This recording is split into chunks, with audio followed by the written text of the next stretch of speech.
Welcome to another episode of Comedy Wham Presents. With me, your host, Valerie, and sometime co-hosts, Miss Purrington and Mookie.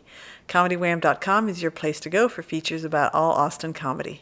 In addition to podcasts, Comedy Wham brings you articles, album reviews, our advice column, Rochelle Takes on Comedy, a festivals page, and our FPIA page where you can see the history of the contest. You can keep up with us on Instagram and TikTok and Facebook, all on... What is that noise? And of course, we're best known for our events page. There are ghosts here. And of course, we're best known for our events page for live shows in Austin, Houston, and DFW. If you're a comic in those cities and want your show featured on the calendar, click the Submit a Show button from either the home page or the events page and complete the short survey. Tag us on your Instagram stories and we'll share your show promo. Looking for ways to support all these resources we provide? You can donate to Comedy Wham on PayPal, Venmo, or even Patreon. Search for Comedy Wham on Patreon and check out our subscriber perks. Now let's get back to our podcast. Launched in 2016, the podcast project brings you funny people and their stories. As a fan, I like to delve into a comic's background and motivations, and will usually take a detour along the way. Consider the interview a way for you to get to know the folks that make the Austin comedy scene one of the best in the country. And if you like this podcast, please rate and review us. Today, we are bringing back somebody. Her first episode with us was released in January of 2022, so that's just 14 months ago. And boy, has she accomplished a lot in just over a year. She is the founder of Moon Cricket Productions. She's part of the No Lie Comedy Collective based in New Orleans. She's an actress, stand-up, improviser, and so much more. She is actually the one I was talking about earlier with the column Rochelle Takes on Comedy on our website. And we love her insights. And she supports local shows and comics and has helped us cover last year's Moon Tower Comedy Festival. She's done a whole lot of festivals. She just landed Moon Tower Comedy Festival this year. Woot woot. And she helped launch the first ever Lysistrata Comedy Festival featuring all females in New Orleans last year. This year, she and her team are bringing the festival to Austin, Texas, and the fabulous Coldtowne Theater on March 30th through April 1st or 2nd? April 2nd. April 2nd. And now Comedy Wham Presents. Welcome back our guest, Rochelle McConico. Woo! Hot off the presses. You walked in, and I am so not used to you being low energy. I did not know what to do with that. Yes, you're getting me after a night on the town. Yeah. Party Rochelle. Don't you know you are not of an age where you can do that anymore? Tell them my age for sure. Yeah, for real. 43. I'm like, I can stay out all night. And you can. But you will then suffer. You're done.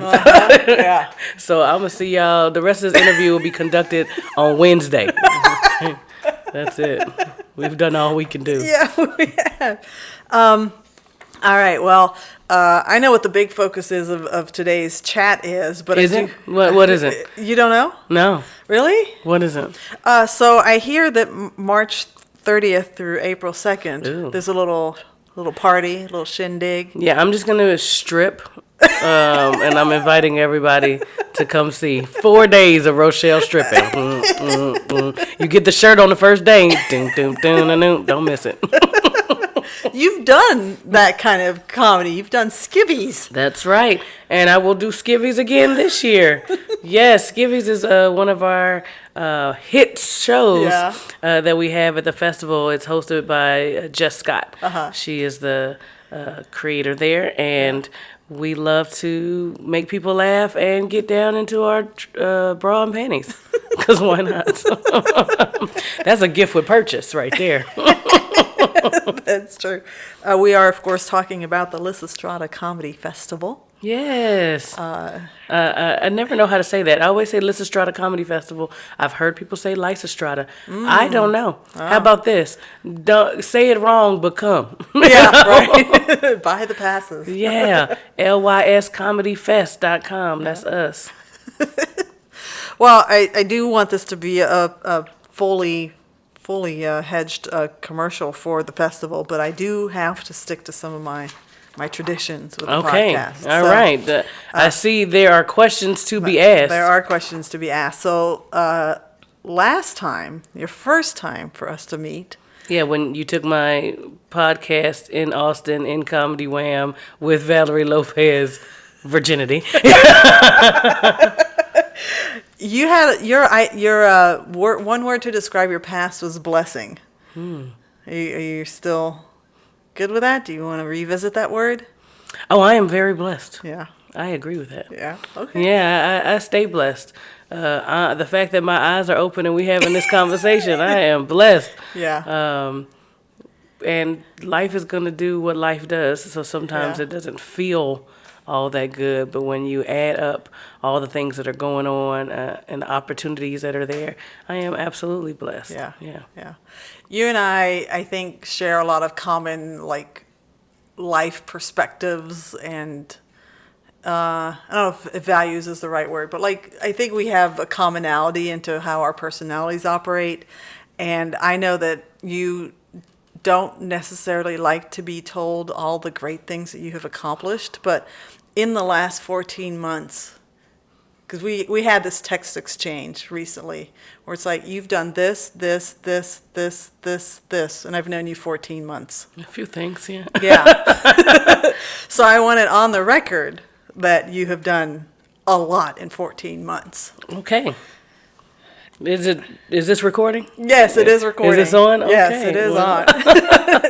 And the problem part of that is you like taking that in, that you've accomplished all this stuff in 14 months and being, blessed that your hustle does not stop and it has been paying off. Man, it is a blessing. I have problems talking about it just because I here's my thing. I always think that each one of us have so many gifts and skills, and we're at different places or whatever, and sometimes it may look like someone is doing all these things and people start to feel like there is a difference between folks. Like, you've done this and I haven't done this, and so therefore. Yeah. And I'm like, we're all on our own individual journey and path, and it is no path is better than someone else's path. Like, we all have gifts that we bring to this world, and so I get nervous to talk about a whole lot of different things that I'm doing because I'm like, oh, excuse me. That must be the truth. You heard that? That's an old people saying. If you sneeze when you say it, it must be the truth. If you fart while you say it, it's a lie. Everybody knows that. That's out your ass, But yeah, I have gotten to do a lot of things, and I do think I need to be more like, yes, and celebrate the wins that are coming along. It's hard though when you're like, you are juggling so many things, and I know that part of it is things in your personal life that take you away from the cool comedy stuff that you can do and get into, and because you're juggling so many things, it's hard to stop and smell the roses. I'm juggling an old lady. It's really hard to juggle old ladies, by the way. I wouldn't try like the standard 3. Just go with one. Yeah. Stick with one. Does she know you call her old lady? Well, she has become. She told me I used to see little old ladies, and I'd be like, I'm not a little old lady. And she said, I think I'm a little old lady now. I'm like, oh, yeah, you are. You're my little old lady. So. Yeah. Well, I've got my own little old lady, too. So that's another reason we're kindred spirits. Yeah, absolutely. Taking care of our moms. I think if for those people out there who are caregivers, I see you, just because that is a different world, and I did not understand or know it until like 2 years ago. So I see y'all out there that doing that hard work and looking at your mom like, I have a pillow. I could probably get away with this crime. Don't do it. Yeah, but they always look at the family first, and you get that alibi.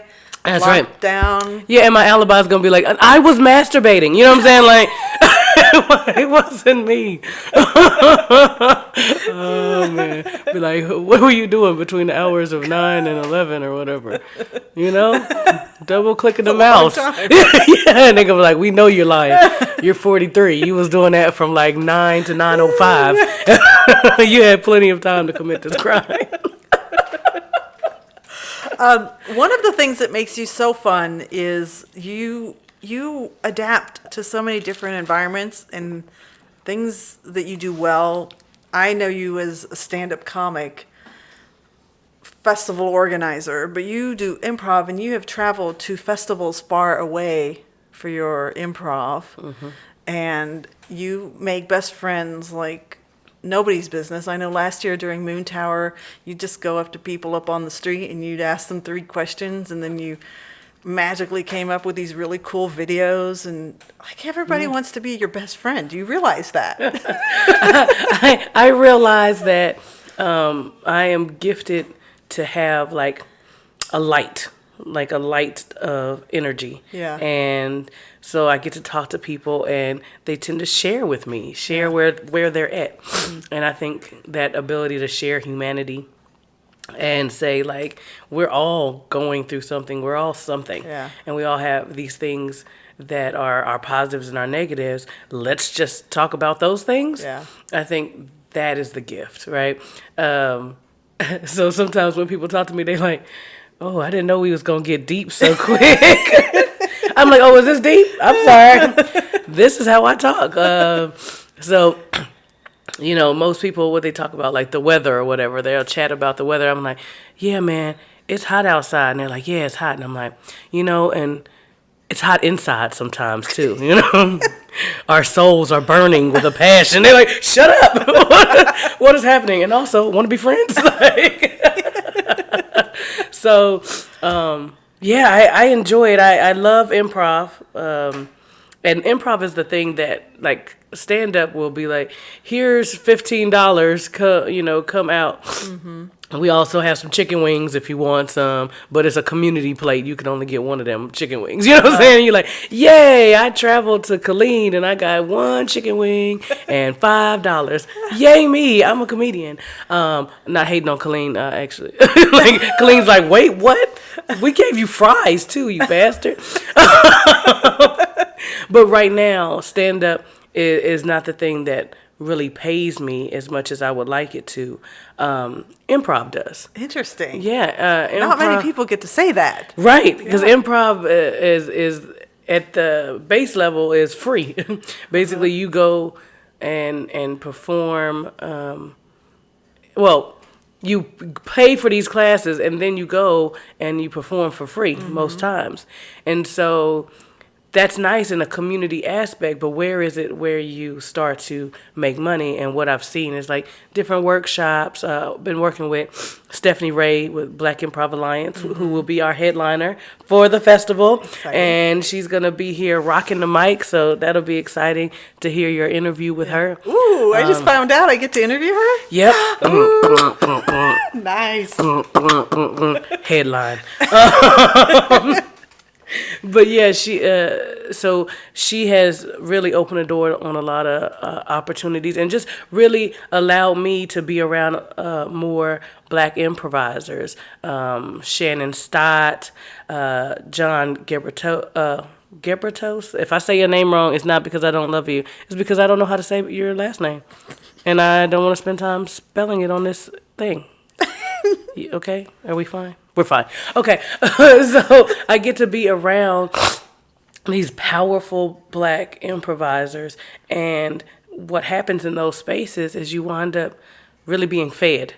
So as you are, giving, you're also being fed in return, and that's a beautiful gift, especially in improv, which is a very white male space. Yeah. It is more now. More women getting into improv, and so that has been fun. But when you say women, you usually mean white women as like the default. And so seeing more opportunities for people of color to get in there and do make-em-ups and and what culture is brought to the fore when you do that. Like when you go see Y'all We Asian, you're going to have things that come out that wouldn't come out in a show with all white cast, just because it's a cultural difference. Yeah. And so I like the opportunity to do improv, and then do improv in black spaces as well, because then some of the jokes and things that we do, I'm like, this is in crowd. Yeah, like, oh man. So when I start bringing up different movies or lines from The Color Purple or whatever like that, they got it. Yeah. They're gonna catch it. Yeah. So, I love it. Nice. So among the things that you accomplished last year, and I didn't read it off, is you got to the semifinals of Funniest Person in Austin, your first Funniest Person in Austin contest. No? Semifinals? No. What? Where you get to that? Oh, wait, finals. No. What? I got to the first person on there and then off.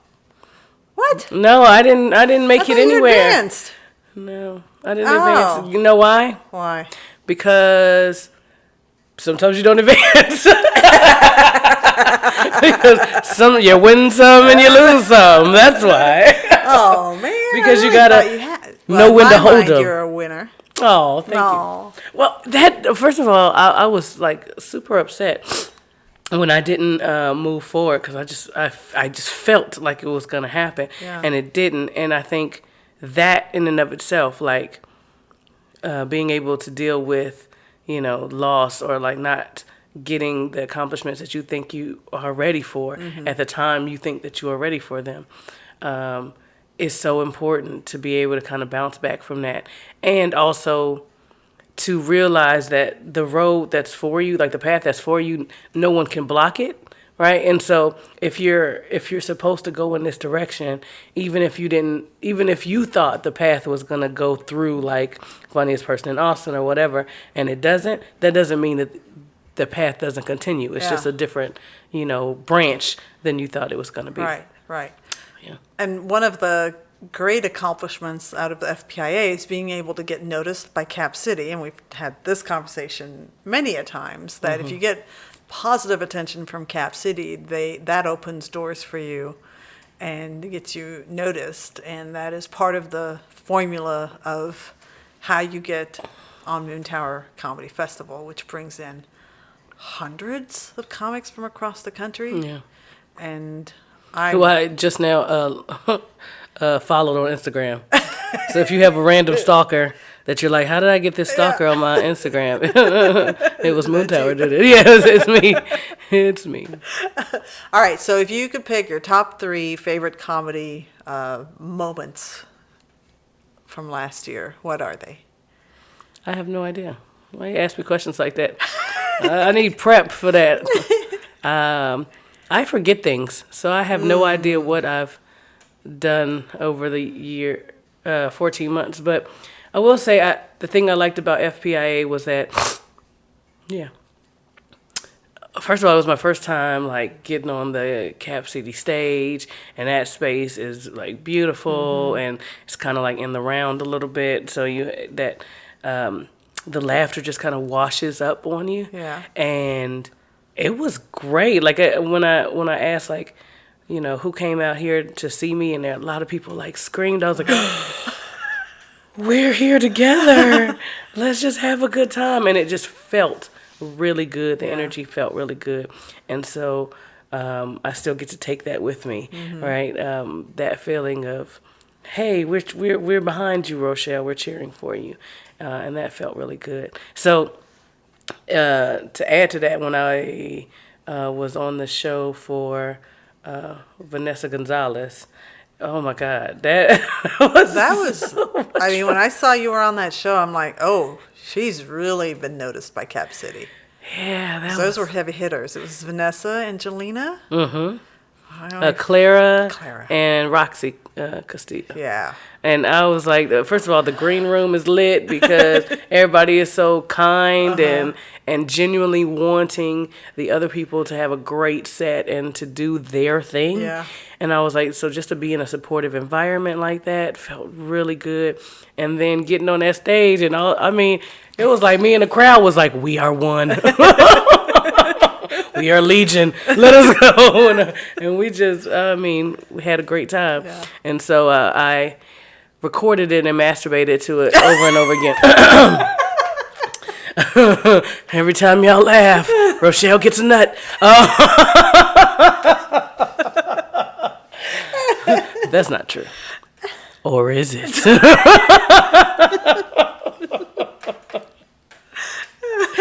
But so those have been really good experiences, even though the contest I didn't, and also the contest actually taught me that I'm not that much into contests. Like that is actually something that I don't feel comfortable about. We're all kind of sharing our gifts, and you could say like this person seems funnier than this person, but it's kind of like slam poetry. I used to be a poet. And I liked expressing myself through poetry, but I didn't like the competition of poetry. I think it brings out something else, some other element that I'm like, I'm not really a fan of this element. So that's okay. I learned about that. I don't know. What else have I done during this time? I loved going to Ocean City Black and Funny Festival in Rhode Island. That was a blessing, boy. Come on. I mean, it just felt like a big old hug. It was, I think it's Conservatory Theater. I might be making that up. And Tammy Brown is the artistic director. I could also be messing up her title. But we went out there and we were like co-headliners. Black Improv Alliance was co-headlining, and I got to play with Stephanie Ray and Tez Yancey, and we did this soundscape to start our improv. We're just different sounds, and like one group, like we'd get the audience to clap or snap or make and like make a little sound, and that sound just built up and surrounded us. And then we started creating improv. And in between those improv sets, we would go back to these songs and the singing. And sometimes the comedy allows you to be surrounded by magic. And that was one of those moments where I'm like, yes, I feel like I can see the sound floating in here and the positive vibes floating in here. So that was definitely a highlight. Nice. And then, I don't know, you said a third one, but I don't know. Because I don't know what else I've done. I will say, we're going to talk about the festival, I'm sure, but there are these lovely folks helping me with the festival making it come together. And I could not do it without them. And the blessing was I kept on trying to be like, I'm not doing this festival. I remember that. Over and over again. I was like, we could just quit. What? One and done? Yeah, a one-hit wonder. It was great, and so we kept trying to do that. Or I kept trying to do that. Right. Yeah. And Denise, who is our operations director and website maintenance, she was like, no, we're doing it. And so every time I tried to put it down, she kept picking it back up to the point where people, that's why I talk about being blessed, people in the community who had known about the festival before, or I had mentioned it to them, started just coming to me like, do you need help? I will help you carry this. I just think about it as like a big boulder that you're trying to carry, and you're like, I'm too tired, I have to put this down. And then these women and non-binary folks coming together and just putting their hands on it to help you carry it. It's been a blessing. So that is my current favorite thing. Very nice. Okay, let's do our little intermission in the card game. And then we will spend the rest of our time hyping up this second Lysistrata Festival. Okay, card game. Point to a card from the Where Should We Begin card deck. And, Ooh, a blind spot I have is... Well, I don't like to talk about my lack of peripheral vision. Well, I don't know why we bringing this up. Okay. Was this a gotcha?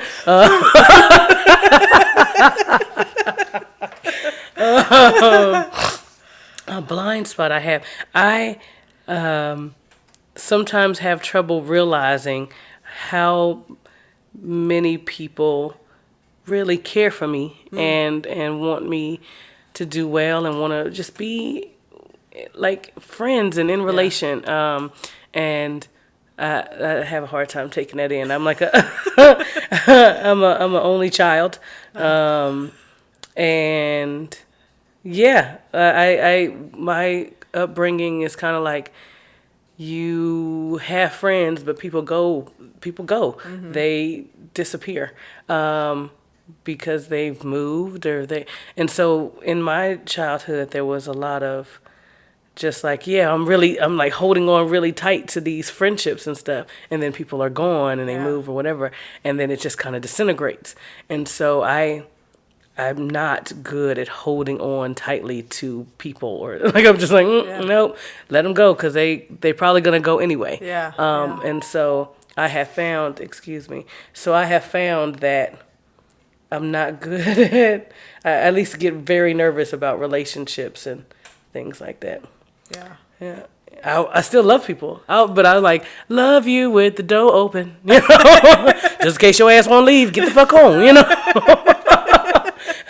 So I've had people tell me like, hey, you can trust that I am going to help you with this, or that I'm here with this right motivation, and depend on me. And I've been like, all right. Sure, just ignore the trauma. Also, if y'all have some therapy that y'all want to give to me, I'll take it. I did Better Health for 3 sessions, and I think I'm fine now. That's how much the insurance would pay for. So I'm like, well, we got to get it all done in these 3 sessions. Ooh, okay, let's start a crowdfundme raiser thing. Get you a few more of those. Yeah, Rochelle, so one accomplishment I would like to highlight is I can solve all my trauma issues in 3 sessions. You bastards going for years. Look at you. Well, I think that's, for me, part of that is like, you keep yourself so busy that you don't have time to think about, the mental stuff going on. Mm-hmm. So. Yeah. I think that's why people are workaholics and things of that nature. Like, if I stop for too long, I'm like, oh, look, it's all my demons. They caught up. Don't stay still. I didn't know that demons could run that fast. But yeah, and also I'm starting to understand that I have, like, it's undiagnosed, but, ADHD and all that kind of stuff. So, like, understanding your patterns and getting better at being like, oh, the one reason I run is because when I stop, I have a hard time starting again. And so I like to keep going, keep having stuff going, because time when you stop, you're like, okay, well, how do I not procrastinate and push myself to start again?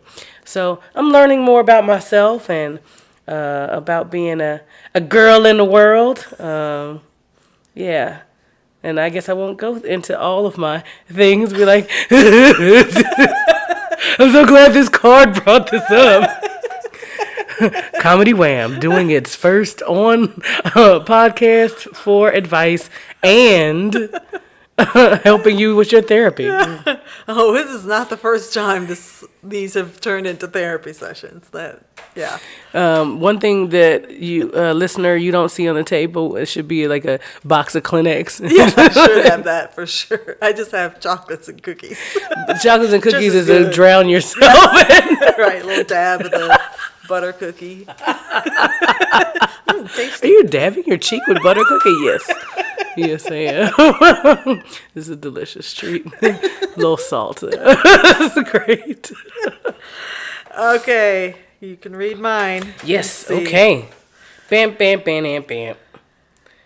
Ooh, I'm a control freak about everything. That's easy. I think that question comes up all the time. Yeah. It's good. If it's coming up all the time, maybe you're like, why does this question keep showing up in my life? It's fine. It's fine. It's fine.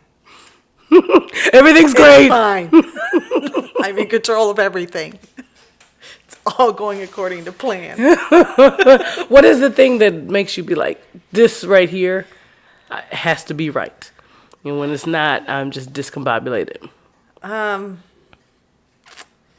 Clutter. Like, this environment is a lot to take in. And it's funny because there really was a similar question, and my answer was 100% consistent that if things are out of place, it drives me crazy. And yeah, there's a lot of stuff that's like, okay, sure, we need the coffee thing, and we need the pot on the stove, but you know, there's just a lot of stuff that's like, I would like to get rid of that, but I'm in a blended house. I can't. You know, my mom's stuff is here, my stuff is here, and you know, we gotta live with it. Well, I mean, how's your mom with her memory?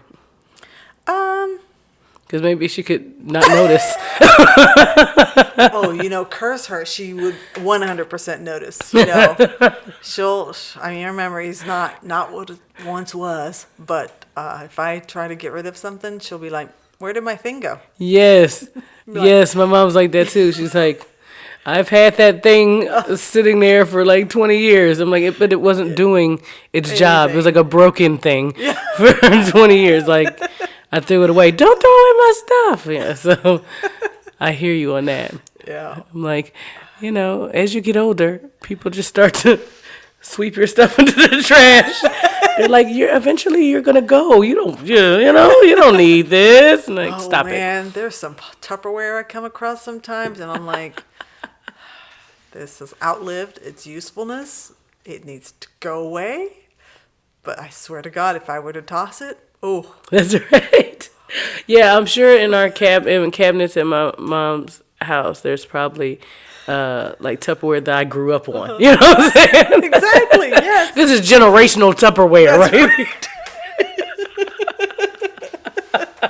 Oh my God, Rochelle, you and I should start a podcast. Ladies living with their mom. Yeah. Unironically. Just it's happening. Like, hi guys, welcome to Ladies Living with Their Moms. It's just happening. And women would listen in like, oh, yeah. Have your tissues ready, ladies. That's right. Or your butter cookies to have your tears with. Yeah. If both of our calendars would clear out, I swear to God, that would be a successful idea. It definitely would be, because you just have people like, and also we're talking about a generation of women that are now like are taking care of like boomers, right? Mm-hmm. And boomers is a huge generation of people. Yeah. So families in general are starting to feel that the weight of the aging of the boomer population. And we live in a society that doesn't have a lot of support systems for aging, like just really is behind on that. Just even like caregiver leave, you know, for your job, and what the not having caregiver leave and the financial impact of being a caregiver, right? And so there's just a lot of things that have to be done and thought about, and mental and physical and financial work that goes into it. So yeah, I think people would be like, I'm listening to this angrily, like, I wish this wasn't the case, but I better listen in. And at the end of each podcast, we'd just be like, and here's the numbers to dial when you're on the edge. Exactly. Oh my gosh. Well, that was a fun little. Where should we begin? Comedy Wham. Talking about aging caregivers. Comedy Wham. Get your advice. Know where your comedy shows are, and stay on the mortal coil. Comedy Wham. Imagine if I added a tab: resources for caregivers. And they're like, what? Why is that there? Like, hey man, we all have our thing. Exactly. It's just a page for you. Like, it's just the things that are important to you. Yeah. And then there's like, I don't know, what's your like celebrity crush? Oh, my celebrity crush? Oh gosh, Timothy Chalamet. Okay, then there's like a tab. Why is this on here? Don't ask those questions. We don't ask those questions. Yes, indeed. Oh goodness. All right. Well, people are probably wondering what is happening with these two. Yeah. You should always ask that question. 100% sober too. Yes. So this is just natural. Well, I'm not sober. I have a energy drink. Good Lord. So I'm going up. Sugar and energy drink. I'm like, yeah. Yeah, this is night and day from when you walked in. I was like, oh my God, what's happening? Is there a loss? That just happened? She just found out and she showed up. Yeah, I came in like a Eminem before he gets on the stage.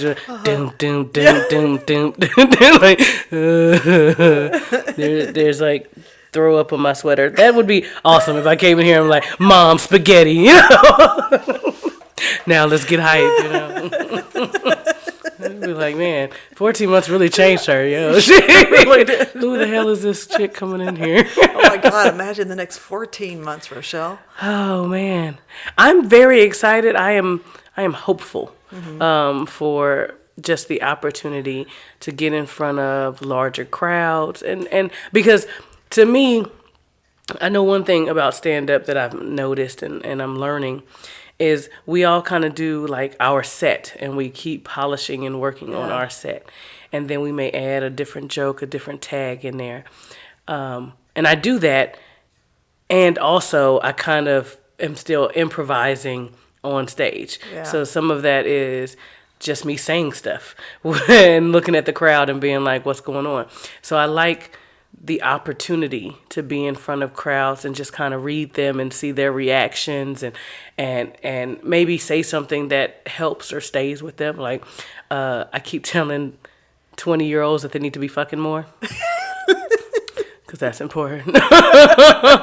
If you're in your 20s out there and you don't currently have, you know, a dick or a tongue in you, go get it. Okay, whatever you need, however you like it. I don't know what your way is, what feels good to you, but you figure it out and you enjoy your life. You still got knees, okay? If you still got knees out there, use them. Use them wisely. No, because like mentioned Colleen. I went to Colleen and there was such a big range of people in the room. Mm-hmm. That's also the gift of comedy, right? There's 20-somethings and there's like 60, 70-year-olds, right? So gray hair all the way to I don't even wear clothes anymore, right? I haven't figured out why people would even do that, right? And they're in the same room. And then I asked things like, you know, who's in their 40s, who's in their 20s? And like the ladies in their 40s are like, woo! But the kids in their 20s were like so down. They're like, woo! Oh. And I'm like, oh my God, the world is like so big for you, you know? It's big for everybody, but like, you know, you'll have the COVID stuff and living your life on social media and just trying to make sense of a world that's on fire and what your part to play in that is. That's heavy stuff to carry around. And so statistically, they're literally not having sex as much as the generations before them. And I'm like, look, that's one thing that's free, okay? You know what I'm saying? That's in a capitalistic society, that's the one thing that's free. And, you know, the idea of like good girls don't or whatever is so repressive. Yeah. And I grew up in that type of thing. And it only leads to regrets on just understanding yourself. Yeah. Not even like, I just need to be out here having sex with everybody, but understanding your sexuality, understanding yourself as a being in this world and being proud and happy about the person you are. You want to get to that. You know, you want to find that. And so I am thankful every time I get to be in front of these different crowds and maybe say a little something that sticks and they go away and take that with them along with, you know, pussy jokes. Yeah. Lots of them from you.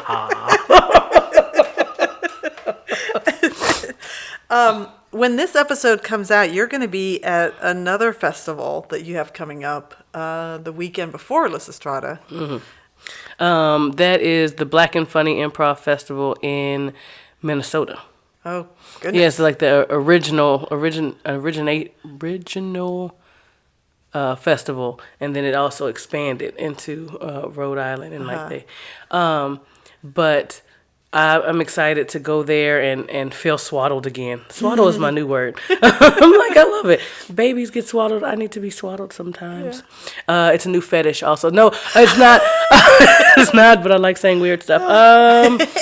But yeah, so I'm excited to go out there and learn. I think I talked about improv being a very white space.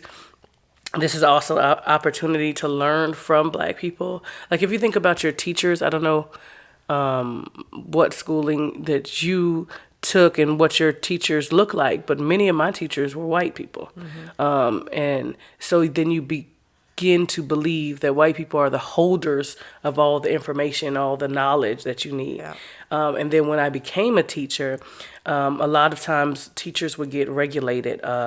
Like the teachers of color were the culture people. Oh, you can be the dean of culture. You're good with classroom management, right? But then all the white people were the ones who should be the instructional leaders, as if you're not, you know, good enough to instruct and to understand how to set up the programming. That wasn't something that people of color often wound up in those positions, right? And so that's just like a structural thing. And so now going into improv and going into those classes, who are the people that get to be the imparters of wisdom? Okay, again, it's white people. And I have found that improv is very, when it's taught by white people, it can become very formulaic. Not that it doesn't work. It works, but it has a formula to it. And I think people of color, it's like classical and jazz. And so you're trying to teach me the classical notes, and I'm like, but I want to be something wants to go like, and I'm missing that piece. And so being able to go to this improv festival and have teachers of color, I get more of the jazz aspects and how to be authentic characters and things like that is not often offered in other spaces. So I'm excited about it. Wow, and you're going to bring that right into your festival. That's right. Oh, my goodness. And Stephanie Ray, and hopefully I can get Shannon Stott, if you're listening, Shannon, and Maya, who with Terrence do the Fellowship Improv, and they've started like a coalition together to do improv as well, are going to have opportunities to do workshops at the festival. Cool. So it's going to be very cool to see us talk about improv and empowerment, or talk about like bringing your authentic self to a space and creating community. Like those are very important topics that span across race, but you have people of color being able to bring that conversation to the fore. So you know that this is something, a lived experience that is coming to the fore to help other people figure out how to create community and how to be their authentic selves and things like that. So that'd be good. Nice. Okay, so you just released, when we're recording this, it's March 5th, it's early March, and you just released your lineup. So lots of names on that list. You wouldn't be able to, you didn't tell me how many people, you couldn't tell me how many people, but to me, visually, it looks like way more people than last year. So, yeah, I guess so. I don't know. Yeah, I'd have to compare the flyer. There's a lot. There is a lot. There is a lot. Yeah, and it's across multiple genres. Like obviously, there's improv, there's stand-up.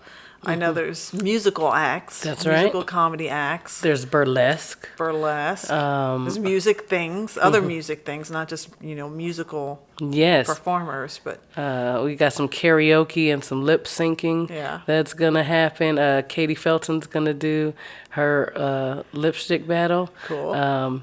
So that's going to be exciting to see. We have funny and fashion, but make it fashionable. So a fashion show and a comedy show together, because we love a mashup. We're doing a Righteous and Raunchy, which is stand-up with burlesque. Ooh. And it's like a late night show. And of course I had to put myself on that one because I was like, did someone say raunchy? Sign me up. Which, a side note, it's interesting that if you talk about women's desires, women's issues, that it's like relegated into like a raunchy or a dirty thing, when it's like, well, this is just something that we don't talk about. Yeah. Right? Yeah.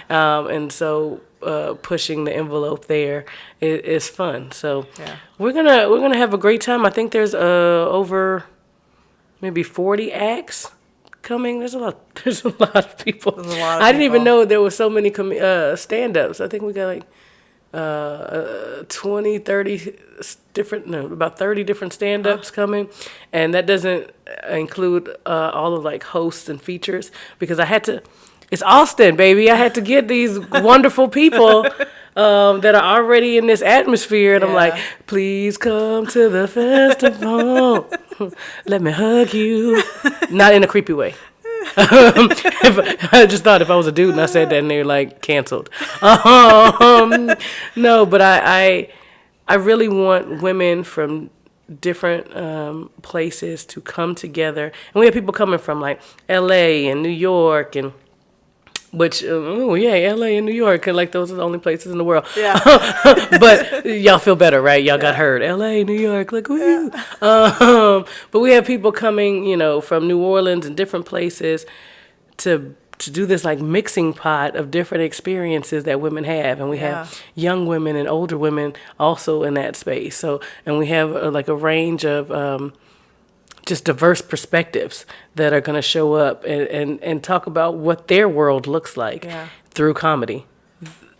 I can't be more excited about that, because you just never know what's going to come out of a lady comic's mouth. Yeah. And then we have so much talent outside of that. Like, you'll be like, if you talk to a woman about what she does, she'll just tell you the thing that she thinks that you are most interested in. Oh, I do stand-up. Yeah. And then you see her somewhere else, and you're like, why are you pressure washing that building? And they're like, oh, I have a business. I pressure wash buildings. And then you see them somewhere else, and you know what I'm saying, they're like doing hair. And you're like, you do hair too? Yeah, I've been a makeup and hairstylist for 20 years. And, right? And so all these talents come out, all these gifts that people have. And so I'm excited to see how that shows up in Austin. Yeah. And it's 4 days. Mm-hmm. And the schedule's not out yet. No, because it's so doggone packed. Oh my God, the schedule is so packed. So we're right now sending out stuff to performers to make sure we get them scheduled correctly. But we have, I believe, 9 shows. It's 3 shows every day, and Saturday is packed. You got it on Saturday. It's from morning to midnight. Wow. You need to be there, whether you want to see the panels, the workshops, or in the shows. So we just made sure that we crammed as many good shows in there as possible in 4 days. And I was, at first when I saw the schedule, when I saw the time, I was like, 4 days, we got plenty of time, we'll have some shows, and now I'm like, where am I going to put this show? All right, y'all, who wants to be on a show at 6 a.m.? Let's do it, right? And so we have like, basically the shows are 7, 8:30, and 10 for the most part. So 3 shows back to back on Thursday, Friday, Saturday, and then Sunday we have our panels. The DIY comedy panel is going to be fun, because it's just going to have women who are doing the work, who are entertainers themselves and have had their successes in different genres, right? Some are TV writers, some are performing stand-ups, and touring stand-ups. So what does that look like? Yeah. So for because I think comedy is so, it's no roadmap. It's not clear how to go about what you're doing, right? Yep. And so I want to illuminate that as much as possible. Here's some ways that people have done it. Ask your questions so that you can put your career path together. Yeah. Oh, It's so awesome. And then I sleep for like Yeah, I bet. Well, for about a month, and then you've got Moon Tower, and that's going to be intense for you. Yeah, and then I'm teaching. I'm gonna start teaching stand up in the end of March as well. Like these all three. Oh like, my gosh. So go to festival, Black Improv Festival, then start teaching stand up, and as the Lysistrata Comedy Festival goes, and then I'll be working with Hideout to do an incubator improv show. So we'll start doing rehearsals for that in like April and May, with the show coming out in June. And then, of course, the Moon Tower Festival is happening in April. So if you want to book me, holler at me in May. Get on my calendar for May. That's what I Oh my gosh. But I love that. I love this. I think the first 14 months has been, let's do it all. Like, Yeah. let's do sketch, let's do improv, let's do stand-up, let's all the things and all the genres, and meet all the people and just enjoy being a part of the community. And now it's like, okay, I'm a part of this community. How can I become a job creator or like an opportunity creator? Yeah. Because there's just so many stories and things that need to get out. There's things living in my brain that need to live in the real world, and we get to tell stories, right? Comedians get to tell stories and get to open up these boxes where, and what's inside. And so if I can do that through stand-up or through improv or through sketch, I want all of it. I want to do it. Yeah. And then catch me, demons, That's right. They are not catching you this spring, that's for sure. What's the pricing that people can expect for the Lysistrata Festival? I know that the day passes are $40, and the full festival pass is $100, I believe. If you quote me, you might be right. When you go to see the actual passes, then you'll know the real truth. Yeah, and then we have one where we're doing with the workshops included, and like the cost for the workshops included, I think it's like $150. But yeah, we haven't put out the individual ticket sales yet. Okay. That's gonna come out on the 12th or the 13th. Okay. Maybe I'm lying. Probably the 10th. I was just in this meeting yesterday. Should have brought notes. By the time this comes out, it will be out. That's right. That's right. If you're hearing this, if you're listening to this, you already have a ticket, so you know. True. But yeah, the tickets are going to be great. I suggest a day pass or a festival pass because the individual tickets are more expensive, right? If you say, I want to see 3 shows and you just buy individual tickets, that's $60, right? But $40 and you get to see all 3 of those.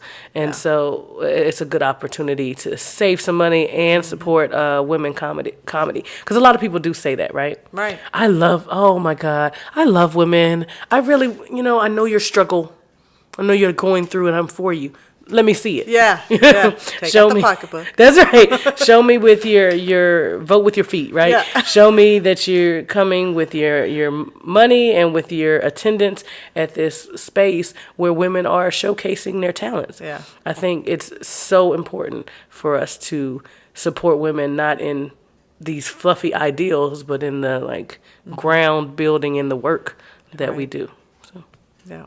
I'm excited. Yeah. Also, oh my God, we're going to be like, hey, hi, we're going to be hugging, and it's going to be like these just like, oh, the energy is going to be so good. So come and maybe if you got good energy, I'll give you a hug. Yeah. And that's saying a lot. That is a gift with purchase.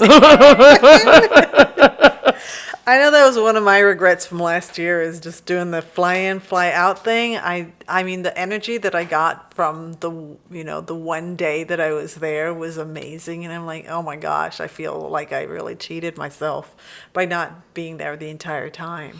Yeah, I don't know what it is, but when you get like a lot of powerful women together who are not competing. They're not. This is not a competition. This is not. I'm trying to be one up somebody. We're all like celebrating each other and supporting each other. That energy just builds and builds and builds. And last year, one of the experiences I'm most proud of was when we had like just an affirmation type mic where it wasn't even planned, but I was like, okay, let me just get up here and I'm going to say what I want to be better at or what I need. And then I'm going to say what I can give. And I want people to just come up as they feel called to do so and talk about like, hey man, I really want to start a podcast. I don't know how to do that, but I really have this idea about it that I want to do. And what I'm good at is pressure washing cars, what I'm saying? And I can share that with you. And people just started networking that way in a very authentic way, coming up saying what they were, what their needs were, what their desires were, what their intentions were for the future. And other women started being like, I can help you with that. Or I know someone that could. Yes, and that just felt really, really, really good. Yeah, awesome. I'm excited. I'm so excited. Excited. Woo-hoo. All right, we're going to start closing this down. Valerie is wet for the Lysistrata Comedy Festival. It's salivation. It's salivation. Yeah, okay. You don't know. Look at your dirty minds. My dirty you. I went right there. All right, so when we last chatted, my closing question is one word to describe your future. And when we last chatted, you chose bright. Oh, good. That was smart. Okay. Do you want to revisit? Do you like that one? Mm-hmm. I mean, it certainly was. In hindsight, looking back between when we talked in December of 21 and today, it's been bright. Well, I don't know, because part of me, it just feels, my honest answer feels like troubled, and that's not as good. That is not as good, but bittersweet. No, I think it's because I know that my mom is ill, and that is a reality that I have to deal with and figure out how to traverse. And so I don't know what that looks like. Yeah. And I feel like while I can see these very bright things on the future in regards to comedy, and I am hopeful that the things that I see come to fruition, and things that I don't see that are positive also come to fruition. I also understand that life is life, and life includes loss. And so, and not even loss like necessarily death, but loss of the way that you, like, your mom is your mom. And so the way the relationship works changes as that person gets older and gets ill. And so there's something bitter in that or sad in that, trying to figure out how to make that change and how to be there and be whatever a good daughter is for me, like balancing of the role of a good daughter and like you're just Rochelle and you have to be who that person as well. So that sitting with that, and then sitting with the like, oh my God, I hope I get on bigger stages and I hope we move here and do this, and that's exciting. So there's, I don't know, it sounds nice to say bright, but I think dappled. Dappled is the word, like the sun coming through the trees. There's places where there's shade and it's cooler, places where it's bright and sunny. So, and each one of those are valuable in their own right. Yeah. My future is dappled, people. Harbinger over here. Like, way to end on a sour note. Comedy Wham. Buy your passes to Lysistrata Festival now. Oh, I like that. No. For more of this. For more sad girls. Actually, there's someone that Gwen Coburn is doing sad girl songs. So I'm very interested in her musical comedy that she's going to be doing. So that's excited as well. Look at that. I turned tragedy into a commercial for Lysistrata. And that's art right there for you. Well, that is a wrap on Comedy Wham Presents. Rochelle McConico. Rochelle, tell us where we can find you on social media if you want to be found and promote the millions of projects you have coming up. Well, you can follow me on Rochelle_War. That's WAR, Rochelle_War on IG. On Facebook, I don't exist. I do exist. I'm Rochelle McConico. And you're going to get some unfiltered. So be careful. If you be my friend, and then I'm like, white women, get your shit together. I'm like, I'm hurt. I'm sorry. But if you want to hit me up on Facebook, that's great. And then you can catch me around town, Austin, telling these jokes, and sometimes I even go into the suburbs. Say word. What's up, Taylor? But if your city has a hate crime that was recent, can't make it. So just check your hate crime calendar before scheduling Rochelle to come out, and then you can find. Our festival, Lysistrata Comedy Festival, is LYS Comedy Fest. We're on IG and on Facebook, and we have our website. So make sure to come check us out. You're going to be more than surprised, happy, fed. You're going to have all those. Sleepy. I don't know. You're going to have a lot of different emotions. Horny. Yeah, because... Yeah. Oh, and my titties will be on display. I'm gonna get me a new bra. A new bra for Lysistrata. Okay. But yeah, I'm out here. We didn't talk about this, but Lysistrata is happening at Coldtowne Theater. Yes. Everything is happening. Yes. At Coldtowne, which is amazing. Coldtowne is our venue partner, and they have been very, very kind to us, helping us set out like our plan of action and giving us their space. I mean, not for free, but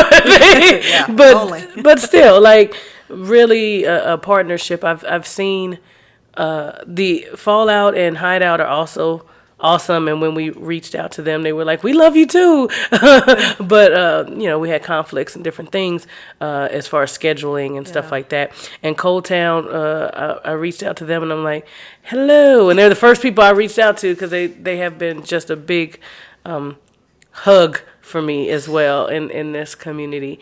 And so I'm like, hey, Coldtowne, what's happening? And I showed them my ankle. And you know how that ankle does. Opens up gates. No, but they were just like, come, please be a part, and please let's have this conversation. And so I am so thankful to all the people at Coldtowne, all the owners and the producers of shows, because they've just and the marketing team, they've just wrapped their arms around us, and so we're lucky to be there. Yeah, absolutely. And we on the east side. Say word, okay. Yeah. Well, we hope you've enjoyed learning about how Rochelle got to be the comedic genius that you heard today just as much as I have. This has been Comedy Wham Presents Rochelle McConico. I'm Valerie, and that's been funny. Thank you, Rochelle. Thank you, Valerie. Bam, bam, bam, bam, bam.